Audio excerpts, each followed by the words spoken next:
Hi guys, ayan dito sa amin banda. Ayan yung bahay doon is doon sa amin na. Mabundok na talaga dito guys, tingnan nyo. Ayan, may park din dito.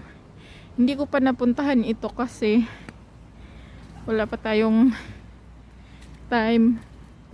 Pag mag day off ako na hindi Sunday, kasi pag Sunday nasa church tayo eh. Ayan na.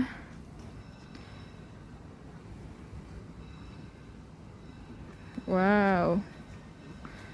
Ay, may ano din dyan, kahoy. Ang ganda pala dito, bundok na. Oh. Yung bundok talaga. Ayan, pwede tayong pumunta doon next time.